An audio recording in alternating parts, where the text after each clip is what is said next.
Здравствуйте! Уже второй год подряд этот грибок открывает наш грибной сезон. А также из-за него в прошлом году в комментариях под теми роликами, в которых мы его, собственно, собирали, возник кипиш небольшой. Часть зрителей утверждала, что мы собираем сатанинских грибов, и у нас будут там плачевные последствия. Часть зрителей говорили, что мы специально собираем сатанинских грибов, при этом выдаем их за съедобных дубовиков, и кто-то возьмет наши ролики за основу, и опять же все это дело приведут к плачевным последствиям. И была еще адекватная часть зрителей, которые говорили, что это всего лишь дубовики, безобидный, съедобный гриб 4 категории, или в некоторых источниках он обозначается как условно съедобный гриб. Мы в комментариях, в принципе, всем говорили, что мы живы, мы его ели и все нормально, но нам не верили.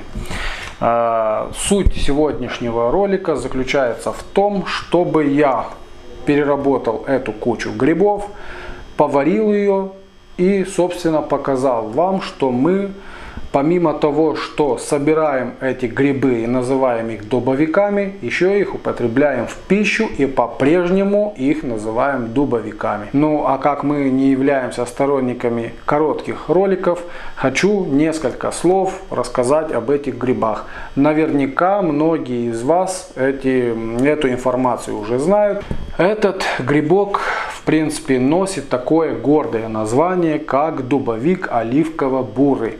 В разных источниках его можно найти под разными именами, такие как дубовик обыкновенный, поддубник, болет грязно-бурый.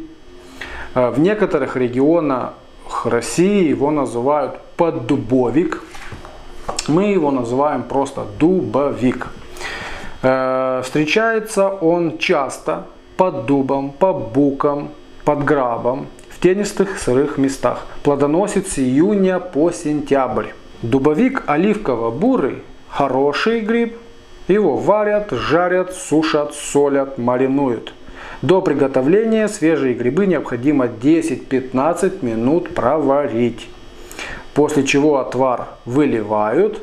Без этого грибы могут вызвать отравление.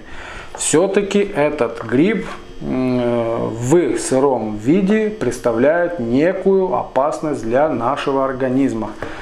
Поэтому его перед употреблением все равно нужно варить. Близкий вид дубовика оливкового-бурого – дубовик крапчатый или боровик зернистоногий. У него более темная шляпка и ножка с мелкими красноватыми чешуйками, без сетчатого рисунка. Встречается там же, где и дубовик оливково-бурый, плодоносит в те же сроки, также используется в пищу. Как по мне, я читал описание и дубовика крапчатого, и дубовика обыкновенного. Описание у них практически одно и то же. Если честно, я не знаю, как отличить дубовик крапчатый от дубовика обыкновенного. А если взять с другой стороны, то мне это и незачем. Среди грибников он довольно-таки высоко ценится. По крайней мере, этот гриб занимает 3-е место в моей личной грибной иерархии. Мне очень приятно, когда я его собираю. Мне нравится его употреблять в пищу. Я его буду собирать дальше. Почему определенное количество людей к этому грибу, так скажем, недобро относится? Потому что его и вправду можно спутать с его дальним родственником, который называется сатанинский гриб, или по латыни болетус сатанас. Встречается этот грибок в наших местах очень редко под дубом или грабом. Плодоносит с августа по сентябрь. Отличается от дубовиков светлой шляпкой и неприятным запахом. Слава у этого гриба дурная, об этом говорит и само название, однако по последним данным биологической науки, гриб ядовит только в сыром виде, это имеется в виду сатанинский гриб. так же как и дубовики и другие условно-съедобные грибы, приготовленный после предварительного отваривания, вполне съедобен. И вот в комментариях под нашими роликами многие писали, что они всю жизнь собирают и употребляют в пищу сатанинских грибов. Некоторые говорили, что он горчит. Сатанинский гриб, на самом деле, я его не пробовал, я его не знаю, какой он вообще на вкус. Но, насколько мне известно, горчит совершенно другой гриб, который тоже можно спутать с дубовиком. А носит он название как боровик, глубоко укореняющийся. Он слегонца отличается внешне от наших привычных дубовиков. И вот именно он и дает в еде вот этот горький вкус. Практически невозможно есть. Наверное, я больше и не буду ничего говорить, потому что об этих грибах информация есть в интернете. Можете найти описание, почитать. Я лично его знаю уже в лицо. Знаю, как отличить от других видов. И буду собирать вполне спокойно и дальше употреблять его в пищу. Ну вот, собственно, и готовый продукт. Теперь его можно добавлять абсолютно во все блюда, которые вы считаете, что этот гриб там уместен вообще. Его можно жарить в дальнейшем и опять же добавлять в любимые ваши блюда в виде поджарки из грибов. Гриб уваривается, но немного. Буквально чуть-чуть он теряет из объема. Становится чуть-чуть темнее. Во время варки аромат на кухне стоит просто волшебный. Мякоть вареная уже протыкается легко. Что-то на губку похож. Запах по-прежнему великолепен.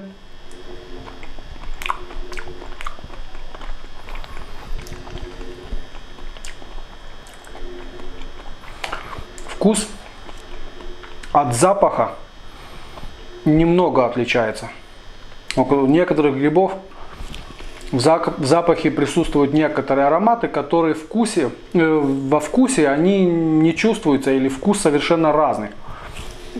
Вкус отличается от аромата.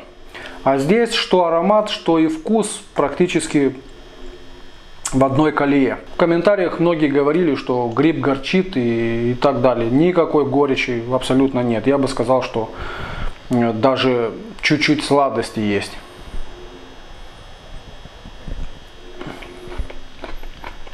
Ножка хрустит.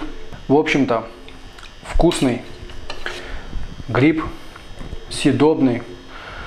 Надеюсь, я подтвердил свои действия из прошлогоднего ролика, что мы этот гриб и употребляем в пищу, а не только собираем. Изучайте его, найдите его в ваших краях, варите 15 минут, после этого все будет ограничиваться только вашей фантазией. До свидания.